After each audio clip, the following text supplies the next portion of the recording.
Welcome to another episode of My Wake Up Call. This is that podcast where I meet people, I get to know a little bit about them, and I want to get to know a lot more about them.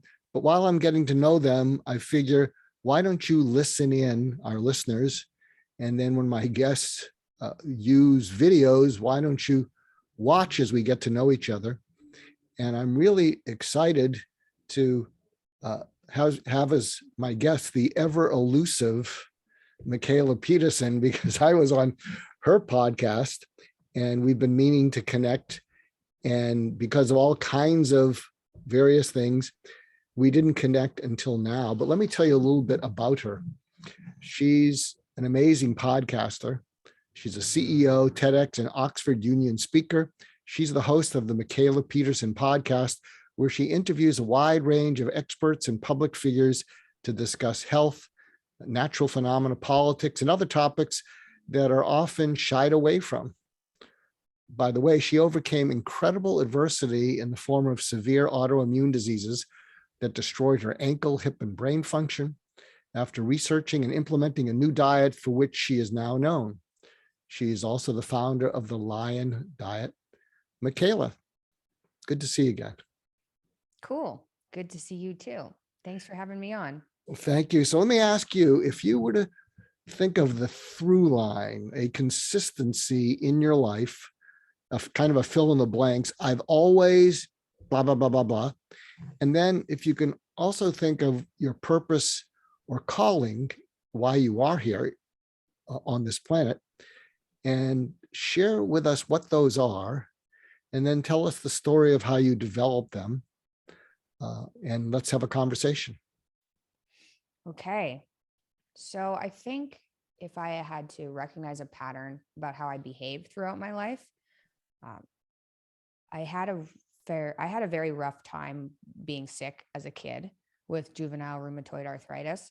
And I think partly because of how I was raised, I was never going to be overcome by it. You know, I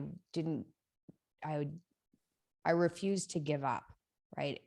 And I harnessed some sort of anger within myself in order to push back. And I think probably a lot of people with chronic diseases that are fighting them, they probably understand what I mean. But I was like, this isn't going to be what takes me out. So I had a lot of doctors throughout my life say, you're going to have this forever. You're going to be on these medications forever. You're not going to be able to have kids, right? You're going to die young, just statistically, you know. And at some point, I think it was probably fairly young. Maybe when I was 12, I was just like, no, I'm not listening to that. That's not what's happening. And that kind of grew in intensity until I was about 23. And it was really, I would probably describe it as anger of like, that's not how I'm letting my kind of life narrative play out. I'm not going to be the sick person. So I would say that's probably a pattern. Like the biggest pattern throughout my life was being able to harness this type of like, I don't know, anger and stubbornness. And that's manifested more recently in ways where, you know, with work, I can say, okay, I want something to go a certain way. And I don't really believe in glass walls or anything stopping me from doing things. I think that if you try as hard as you can accomplish incredible things. And I think a lot of people are stuck in kind of fake boxes that they make for themselves, right? In these invisible structures saying, well, that's not possible for me because of X. And really, none of that's real. You can almost do anything, which sounds crazy, but I do believe that. And then can you repeat your second question? I want to do this in the right order. Well, before we repeat that, I'm going to give you a new word that I hope you like. Are you open to that? Yes, definitely.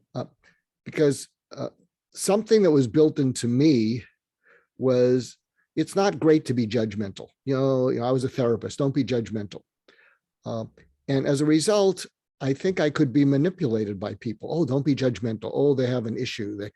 And what's happened as I've gotten older, I've replaced the word judgmental with discerning. Oh, I like the word discerning. I can be discerning. And I'm not being judgmental. So you mentioned the words angry and stubborn, both of which can be triggering to other people, like, oh, she's going to be high maintenance. And I'd like you to replace both those words with determined. I became very determined that nothing was going to stop me. Okay, I can get behind that. It was determination. It just had it was serious determination, if that's the case. Serious determination. Like there's a wall and this is a decision and this is what I'm doing. So yeah, I could probably replace anger. I think I had so much negative emotion when I was sick. I don't have that anymore now that I'm better, but I think I had so much negative emotion when I was sick that it felt like if you're climbing up a mountain and you have to really grit and bear it and like up the mountain. And so I equated that with anger. But I mean, determination is reasonable. I can get behind that. Okay, it's just a suggestion. You're also, this is a conversation. You're also reminding me of someone, and maybe you'll have her on your podcast if we can locate her. There's a woman named Anna. I don't know her last name, but I think she has a website called Anna Runs America. And she ran across America for veterans charities. And a friend of mine interviewed her, and he said, why didn't you give up? And she said, as I was running, I kept imagining all the time that I was a blind person seeing for the first time. Wow. So when you're running, oh, that's a palm tree. I must be in the South. Oh, that's a mom and pop business. That's probably not going to be here in 6 months. And that was a Saint Bernard who left that on the sidewalk in front of me. I better avoid that. But just the idea of imagining you're blind, seeing for the first time. Wow. And I've actually, and feel free to use that with audiences, by the way, because a lot of times we have to do something to overcome Zoom fatigue, and a lot of people throw in all kinds of pyrotechnics, and something you're welcome to use, which I've used, because I believe those things can be, kind of stimulating but distracting. But an exercise I'll do, and you're welcome to do it. I'll say I have a couple exercises. One is I want you to close your eyes for 30 seconds. And when you open them, imagine you're a blind person seeing for the first time. And when you open them, notice stuff that you didn't notice. Notice the person next to you. Notice the back of their head. Notice, one of their shirt collar. If you're on a Zoom call, notice the person in the square next to you. Notice their background, because when you notice, you're more present than just looking, watching, and seeing. And now what I'd like you to do, but you won't be able to hear my instruction, and you know what I'm going to say, is I want you to cover your ears. And then we'll cover them for 15 seconds and count inside your own head to 15. And then when you uncover your ears, imagine that you're a deaf person listening for the first time. And then the final one, because sometimes I'll give presentations about emotional intelligence, and that's feeling. Close your eyes, cover your ears, and when you open them, I want you to imagine that you're feeling for the first time. See if you can feel into the room. Is there a level of stress? Is there a level of Zoom fatigue? Is there a level of whatever? But do you follow what I'm saying? It's a way for helping them use what's already in there to focus them. So anyway, I wanted to share that with you because I think it helps us to quickly feel alive. I think that's a good trick. It's probably good when you're doing kind of monotonous household tasks to learn how to appreciate those things. Like it's not so bad. It's a lot better than suffering actively. Mm-hmm. Yeah, absolutely. So, but getting back to you, we talked about the through line, and then I wanted you to speak about what you feel your purpose and calling in life is, and what it is that you're here for, and what it is that you want to give to the world, and how you want to leave the world after they've been involved with you? Okay. Well, I actually do have an answer to that. So uh, I I had a massive transformation with dietary change, right? I went from almost dying, from dying, like really, hip replaced, ankle replaced on like 7 medications, some to keep me awake, some to help me sleep, immune suppressants, puffers, like antihistamines just to like live, antidepressants, painkillers. It was bad. And those were all prescribed just to manage symptoms. And I completely changed my life with diet, which is something that I mean, it was complicated. Like I've been only eating ruminant meat like beef and lamb since 2017, something that people didn't think that you'd be able to do. And so it's not that shocking that the medical community wasn't like, hey, you should try an all meat diet, because nobody thought that. But I think because of the transformation it made for me, so I'm in remission, I'm off of medications, and the only time I have autoimmune flare-ups are if I eat something wrong or if I catch a virus. Other than that, I'm asymptomatic. And I've been talking about the diet, not because I wanted to be known as a diet person, because I was never really interested in like vegan or gluten-free or any of that. I was just like, I'm more interested in books, and stories and learning things than diet. But I've felt like the urge to tell people about this because of how much I suffered and how much of a difference it made to me, that I've felt like morally obligated to tell people, even though I don't really enjoy being the diet person. So I did a TEDx talk last year about the diet, kind of urging the medical community to do some case studies at least, or to start looking into it. And recently, this is really big news. Recently, Harvard has decided to do a study on the diet. So that's on the ruminant meat diet, using people with autoimmune disorders, randomized controlled study. And so Oh, they're that's looking great for, news. it could change the medical community. Like I've seen this diet work for people. And if it's an effective treatment, then it would start people looking into it, but it could completely change the medical community, assuming they can get funding. Unfortunately, studies like this aren't funded by the government, generally speaking. So they're going to be looking for private donors to fund. But anyway, my goal, like for my life, I'm hoping by the time I die, the first line of treatment for autoimmune disorders and lifestyle disorders. So autoimmune disorders, diabetes, and then mental disorders that aren't obvious, like, okay, if everything in your life is going fine and you're severely depressed, stuff like that, I'd like the first line of treatment to be look at diet, like that you go to a doctor and they say, hey, what are you eating? Especially autoimmune disorders in kids, because there are so many kids that are sick right now with autoimmune. It's like 1 in 5 people have an autoimmune disorder, and it's just going up. And so something in the environment is obviously changing if it just keeps increasing. So hopefully by the time I die, I'm hoping the medical community will look at diet as the first line of treatment, specifically reducing carbs and inflammatory foods. That's my goal. That's not the fun part is the podcast. I really like podcasting, but I'm hoping by the time I die, that's the change in the medical system I can see. So tell us about your discovering the power and what you really like most about podcasting. I really like people. Like I kind of also don't like people. I don't know. It's like, I don't like people, but I also find people really interesting. I find the different way people think very interesting. So I've been doing this segment. So I'll interview people. So I interviewed you and had you on. That was a great podcast. But I also do something called opposing views. So I'll talk about a subject that people really have extreme emotions about. So something like abortion.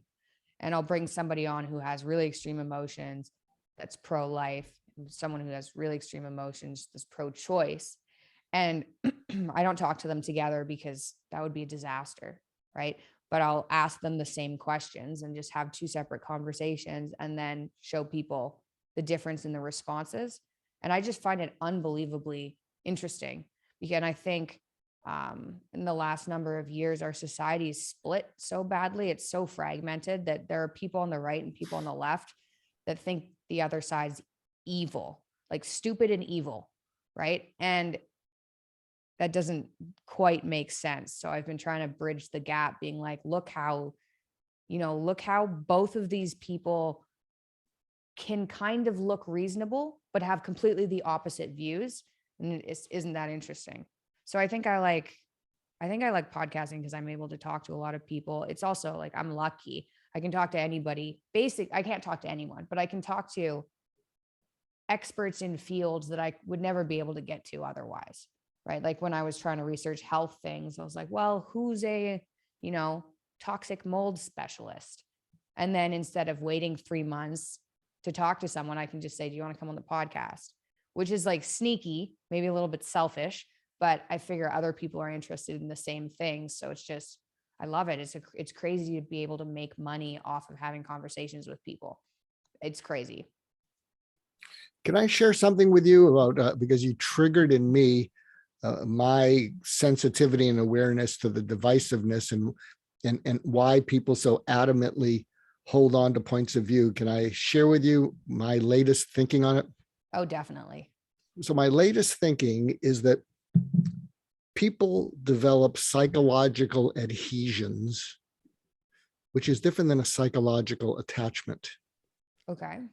Because if you need surgery that saves your life, the surgery may be saving your life, but your inner body is not used to being invaded. So after the surgery is over, you can sometimes develop adhesions between the organs that that people have to go in and surgically excise.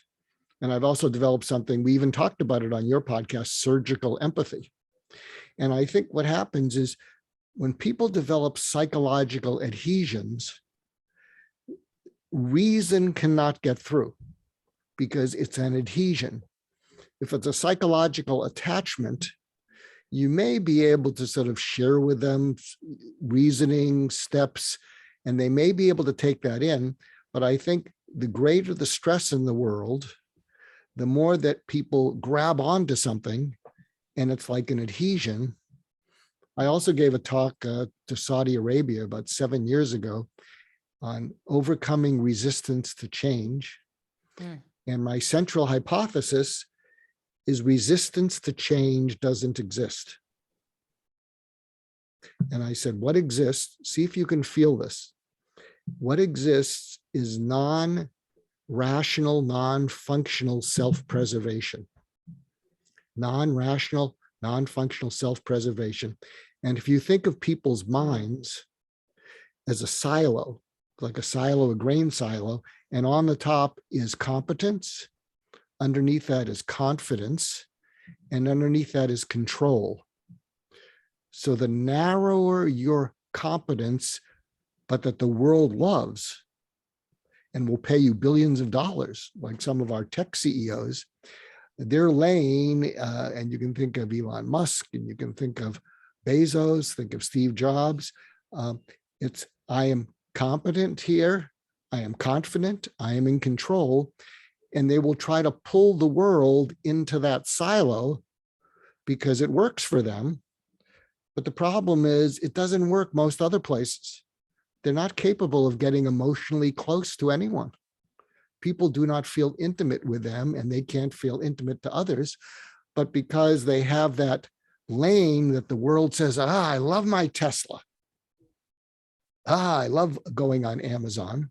The world rewards them, but they live in this psychological silo. And I believe they have psychological adhesions, but when they're rewarded so well, they get away with it. But try to be married to one of those people and try to have something other than a conversation that fits in how they grok the world, forget about it. So I think if you look at people, and I won't get into politics, but you can think of some of the top leaders who are running amok, I think they have psychological adhesions. You can't reason with them. In their mind, they're right. And one of the things they cannot stand more than anything is humiliation. So one of my missions in life is to have the world have more women leaders. Because one of the things that distinguishes women from men is some of the male leaders that we see can't stand humiliation. They will do anything to avoid humiliation, even destroy the world. Whereas women who have children are humiliated every day. You're walking around and your kid just won't shut up in the middle of a thing, and you get those looks. Can't you quiet your kid? And I think, anyway, I don't want to get off on a tangent, but I just wanted to share that with you and have you think about it. Psychological adhesions. And unfortunately, if they don't listen to reason, that's why you have to go in militarily. For me, with my suicidal patients, they had a psychological adhesion to dying. If I just died, the pain will go away. Dying feels like it'll just relieve everything. Where surgical empathy would go in, and if people would feel felt, kind of a little bit like you did on our podcast with you, when people feel felt, there's a little fluidity and they can sometimes let go of their adhesion to death is the only way out. So did any of that make sense? I know I kind of made it more my content than yours, but this is a conversation. No, it does make sense. I think you're right about people adhering to an idea as some sort of, I'm not entirely sure. I can't remember exactly how you put it, but it kind of a safety mechanism, like survival, right? And that's why, because when you look at some of these people with kind of ideological ideas, or just really stuck to one idea and unable to listen, it does kind of seem like it's an animal in survival mode, right? Where it's like, nope, I'm not going there. I refuse to listen. And I'm not listening. I can't go there. I honestly think I used to be like that more when I was younger and I was sicker and I was on medication, and there's all that. But when people suggested, this really sticks with me because I changed so much. But when people suggested that I look into alternative routes for my medical problems, I pretty much just shut them down. And it was kind of because it would be insulting, right? It was like, well, have you tried diet? And I was like, how dare you? Like, I just had my hip replaced. Have I tried diet? Right. So there's a way to kind of have those conversations without being condescending. But I do remember times when I went to naturopaths and some of them said, hey, I think, you should cut out gluten. Gluten is going to be a problem. And I was so stuck to the medical community because I think I'd been in it for so long. My dad's very science focused. And I was like, no, that's the scientific way. There is no other way. I was really stuck to it. And I ended up looking into diet because I spent from the ages of like 19 to 22, and it just ramped up and up and up, reading and reading and reading scientific papers. And those scientific papers led me to gluten being a potential problem for people with autoimmunity. And so I went to diet the scientific route. And then when I realized the medical system had missed some of these scientific papers, then like my entire world exploded. Like it really exploded when I went on the diet and was like, this isn't going to work. I just went on a very, very low carb diet. So it was like meat and greens. And it made a massive difference in a month to severe crippling. Like I had arthritis everywhere except for my spine. And it was like a month in and I felt significantly better. And my entire worldview fell apart. So I went from firmly believing, like I used to argue with people in class about beliefs. I was on Facebook arguing with people, debating. And when I lost faith when I was like, oh, the medical community missed something, I was like, well, what else? What else am I believing in really strongly that's missed something? And then for a couple of years, I didn't have faith in anything. So it was like, well, the government, do they know what they're doing? Like, do police officers know what they're doing? Any figure, any authority figure, I was just like, are they real though? Right. And then I suppose you do get older and you're like, well, everyone's a person, whether or not they're in a figure of authority. We're all just people. So I think growing up had something to do with that. But I'd say maybe people who have this kind of adhesion mindset haven't had their belief systems just shattered, right? Because I'm pretty disagreeable, I'm pretty stubborn, and I think I was like that before I had my belief system shattered. And it happened a couple of times. It happened when I first tried diet, which was just like a very, very limited paleo diet. Then it happened again when I went to just meat and was like, people can survive off of only eating meat? I thought you were going to die of scurvy. I thought I was going to get vitamin deficient. I was like, what? What is going on? What's real out there? And then I suppose too, when my dad started showing up in the media as this evil alt-right character, I was like, well, that's not my dad. Like, that's not right either. I was like, is the media lying? Like, is anybody telling the truth?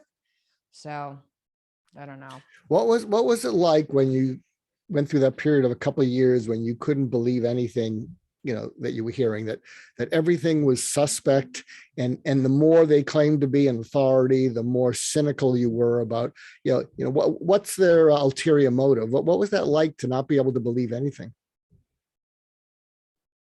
It was pretty scary. I was like, it also coincided when I stopped taking all my medication when my symptoms started to go away, and I ended up in extremely severe SSRI withdrawal.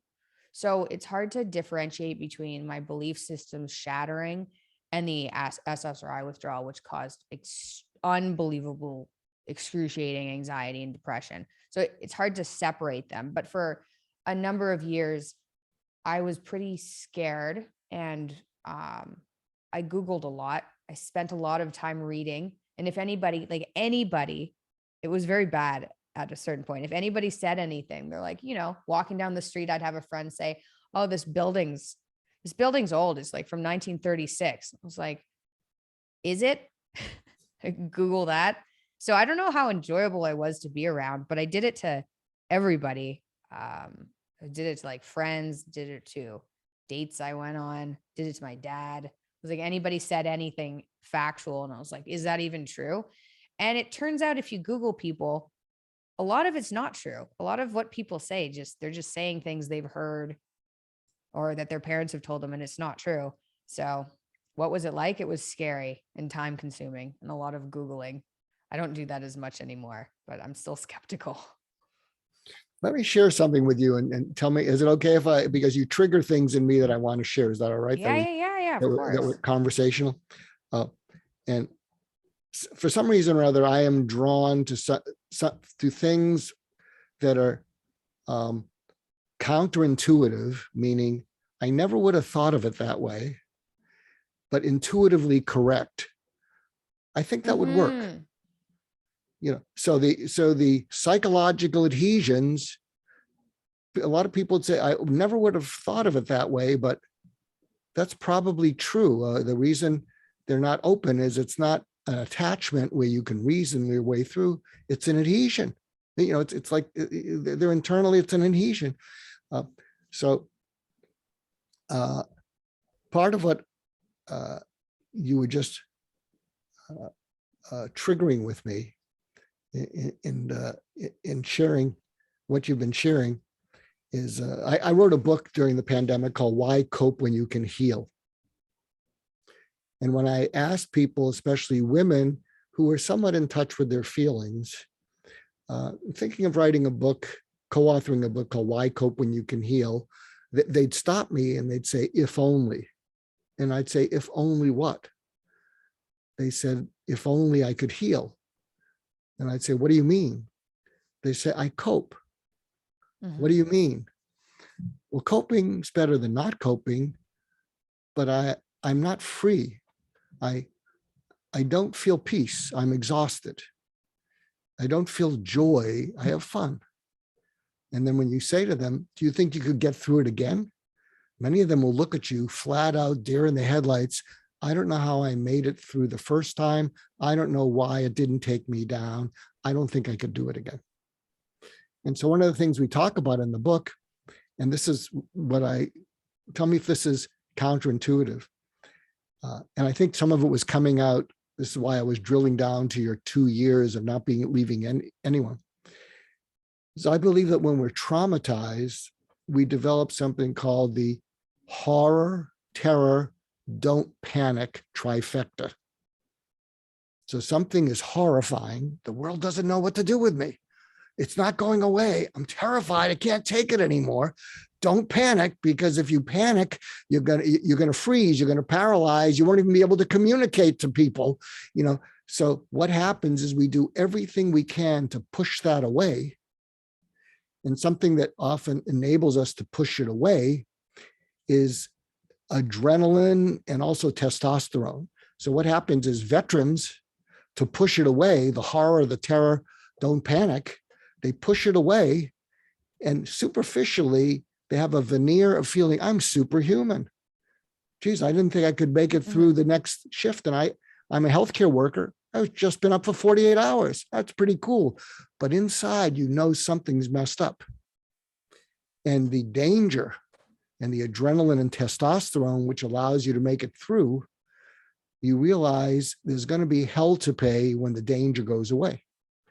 So I think veterans and I think healthcare workers are going to, when the danger goes away, all the stuff they pushed inside and away to survive, what we're calling the horror, the terror, don't panic, because you got to function, is going to come up and threaten to rip them apart. And part of what needs, and that's why we call it surgical empathy, part of what they need is to safely allow themselves to experience and feel what they could when they were surviving. Mm-hmm. I believe ayahuasca and psychedelics work because often people, now there are people who use it recreationally, but the people who use it therapeutically, they're often control freaks. But their being control freaks is not working for them anymore. But they can't let go of control because they don't trust anyone. And if they let go of control, they're going to panic. They're going to shatter. And so I think what the psychedelics and ayahuasca do is it's a sort of controlled therapeutic psychosis. You're going to go in and you're definitely going to be out of control. And we're going to walk you through. The throwing up is part of it. Everybody throws up. And what's happening is your mind is deconfiguring because it wasn't working the way it's working. And I use the metaphor because I'm trying to create something called guaranteed to blow your mind, how ayahuasca works. And the idea is, if you think of our mind when we're born is a Rubik's Cube and think of it being in the wrapper and it's pristine, and then life messes it up and we solve it so it looks like it's in the wrapper. But as life gets complicated, the way it looks in the wrapper doesn't work anymore. Life on the outside is different than life inside a womb. And if you keep trying to solve it for how it is in the wrapper, it's not working anymore. And so I think what ayahuasca and psychedelics do is they scramble up that Rubik's Cube, but when they solve it, it's a different design than it was in the wrapper. And it's a design that you can lean into in your life. Is this making any sense to you? I think so. I've done quite a few psychedelics. I'm not entirely sure how to think about psychedelics. Like I almost think about them as connecting you to a spiritual level as Absolutely. Well. Like, yeah, they're pretty wild, and they can be extremely helpful for trauma if you're ready to kind of delve into it, right? If you get to the headspace where you're like, okay, for instance, when I was going through that whole thing and in really bad shape, after I figured diet out and then went off with medications and then just waited to get better. I didn't do psychedelics for a number of years because I was like, I cannot, adding that into the mix right now, like that could go down a really negative route. And you don't want to have some people have bad trips and then they end up better afterwards, like even if it was a negative experience. But at that point I was like, especially with SSRI withdrawal, I was like, I can't risk it. It's too scary. And it wasn't until I was in a better space, I actually felt better. And I'm not saying this works for everyone, but I felt like stable enough. And I was like, okay, there's some trauma really. And there's some parts of myself that I might be hiding that I really need to sort out, because you can like manipulate yourself in all sorts of ways and like hide little parts of yourself away so that you don't see them. And I was like, I want to make sure everything's out in the open. And I did a number of pretty heavy dose mushroom trips, and it was incredibly beneficial to me. I think, like, I don't think there was any negative downside. And I think I was able to sort through some problems that would have stayed hidden for a long time. Psychedelics are really wild. I think that they definitely need to be used in a therapeutic setting. And people need to do more So as you research about remember, them. tell me if this fits your trip, because I've been trying to explain it to people in a way so that there may be a way to do it without the mushrooms. But can you relate to this, that you took them, you were in a more of a mental healthy, less fragile state than you'd been before, so you knew that. And what happened is in the middle of it, your mind as you know it, it's almost like it decoupled the things that you believed, that you were adamant about, you weren't so adamant about, but it was okay. And things just started being loose. But you were somehow okay because you were mentally healthy enough to not go off the deep end and never come back. And what happens is they were loose, but then when they came back together again, here's the metaphor. I remember someone I know came in and she said, this is what psychedelics did for me. She said, psychedelics work like a plumber. And I said, what do you mean? And she said, my mind is like plumbing that works, but it doesn't flow. It's like my mind is jammed together and I make it through life, but it doesn't flow. And psychedelics rip out the plumbing. And then the plumbing gets reassembled organically from a place that's more organically cohesive inside yourself. And when you come out, the water flows. But before the trip, if you haven't had psychotic breaks and you weren't thrown in hospitals, it's like your mind is plumbing, but it just doesn't work. It creaks. And maybe it was assembled because of childhood trauma or who knows what, or disbelief in authority figures. But the psychedelics rips up the plumbing and then reassembles it in a natural way. And you can just exhale and feel like life's going to be okay without having to make sure that you make it okay. Yeah. Okay. I like that. I think I agree. I agree with most of that. I definitely agree with the feeling that it gives you afterwards, that you don't have to control everything, that things are just going to work out. Like it really does. It really does leave you with a sense of, I don't have to control everything, and almost like God's will, but psychedelics. So I definitely had that. And then for reorganizing, I mean, like I said, I've had really positive experiences with it. Like for me, they made me more loving. So I had more empathy towards other people. So there were people that I was like, this person's kind of annoying, right? Because there are people that are like, you don't get along with very well. It's like, that person's kind of annoying, or I don't like that person. And it's not like I was like actively mean, but I had one experience where I saw every relationship in my entire life and how I was contributing negatively to each of those relationships. I was like, oh, I'm doing that. Like I'm contributing negatively into the world that way. And it wasn't even judgmental. Like that was the interesting thing. It wasn't, you're a bad person for acting that way. It was more kind. It was like, here's how you're acting badly towards other people. That's wrong. And then I was just like, well, I'll just stop then. And so it was just like pretty simple. It was like, I didn't know that. I feel really bad that I was contributing negatively to some of these relationships, and I'll stop now and I'm sorry. And then it was, forgiveness. And they're crazy. So I want to here's another word to throw into the mix that I'm hearing. Okay. just like I gave you the word determination. I think a non-mental health word is impatient. I was exceeding, when I was annoyed, I'd be impatient. And something about it enabled me to be more patient. They didn't have to Yeah. agree with me. They didn't have to fit a category. They could just be different from the way I see it.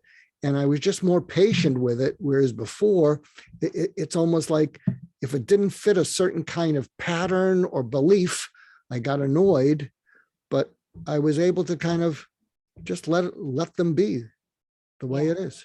Oh, I like that. I like that. Okay. Determined and more patient. And more And patient. that it's actually more accurate too. Because it really is getting frustrated, or you're talking to somebody, you're like, why don't they understand things the way I understand them? You know, what's going on there? And it is really patience. I like So that. here's something you're going to do in one of your podcasts. Okay. And because it's such a good podcast, see if you can get Paul McCartney on. Oh, Because, no well, way. well, no, but part of what you're going to do, and maybe you can leverage your dad, is we want to have you on, or you can say, this is you, Paul, I want to have you on because the Beatles did a song called Let It Be. Speaking words of wisdom, let it be. Yeah. And I'm discovering that that's what I'm learning to do, and it's making me a better person. And we'll play the song and let's have a conversation about it, because it seems like the more people are trying to control other people, the worse the relationships are. And so listen to the song, see if it resonates with you, and then you call all your leverage cards. I think you could pull it off. In fact, I know someone, I could get an introduction to him, I believe, if you can't get one yourself. Okay. Well, I'd be interested in that. Let It Be. That's a great song. I'm all for that. Yeah, listen to it. So something I sometimes do, I did this when I had your dad on the podcast, is I sometimes speak to my listeners who will listen to this podcast. If you're listening to this or watching it, if we put up video excerpts, very much like her father,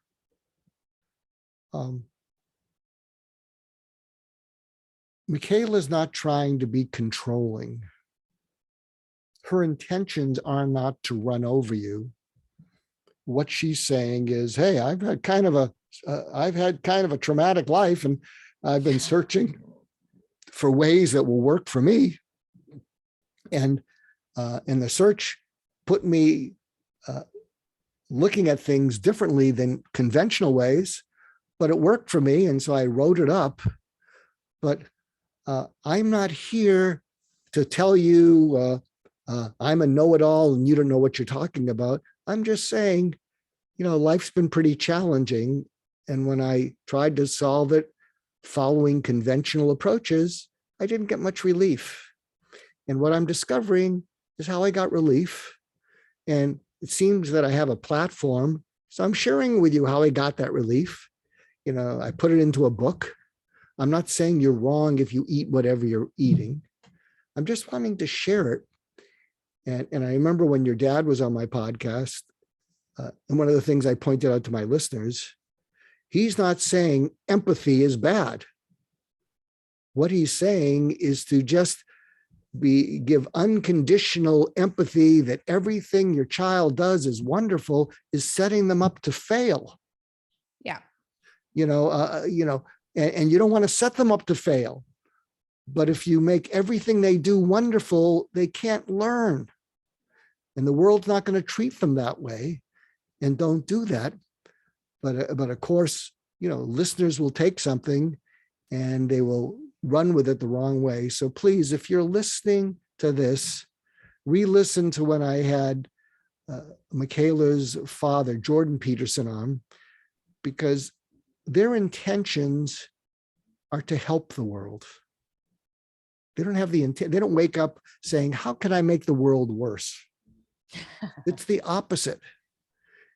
And just like Mikhaila understood after she did some psychedelics and some work that, I might be seeing the world not the way it is. I might be impatient. I might be a little bit unforgiving. I may be running into people who are actually forgivable, but I have an unforgiving streak. And my unforgiving streak, sometimes screws things up. I got to do something about that. So please, if you're listening in, know that her intentions match her behavior. A lot of times people have intentions and then people misread their behavior. But I think your intentions and the intentions of your dad are great. So where can people, Mark? Well, no, the world, I wouldn't say the world needs to know more about you because they know a lot about you, but they need to see you through the lens of your wanting to be helpful as opposed to your just gratuitously wanting to stir the pot. Yes. I don't want to stir the pot. I don't particularly mind controversy, so I'm not adverse to stirring the pot. But no, I just want people to not suffer as much as they do. Life is so hard. Like if you're not actively suffering, you should just rejoice, just party it up that day. Like, yay, I'm not suffering today. And so any way to reduce that amount of suffering, that's what Dad's trying to do too. And he does talk about how empathy, he does sometimes get quoted as saying empathy is bad, but he's so compassionate. It's crazy. Like when he has people come up to him on the street saying, your work has helped me, he'll just cry.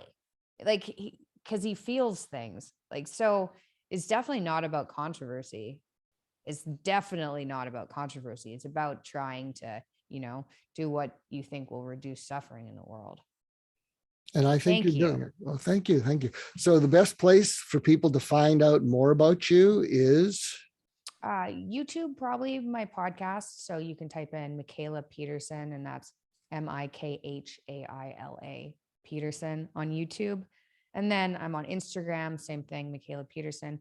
And I have a website, mikhailapeterson.com. And if people are interested in the diet, I have liondiet.com, and everything on there is free. And it's just information about what I've learned and how I've put myself into remission. So that's where you can find me. I love that. I love that. So thank you for listening in. Thank you for our finally finding the time. I'm at your service if I can ever be of any help. And that goes to you, my listeners. And thank you for subscribing. That seems to help. And do write reviews at Apple Podcasts. Tell us how we can do an even better job. If we're not connecting with you, tell us how we can connect even better. And until next time, everybody, take care of yourself, and be kind to everyone.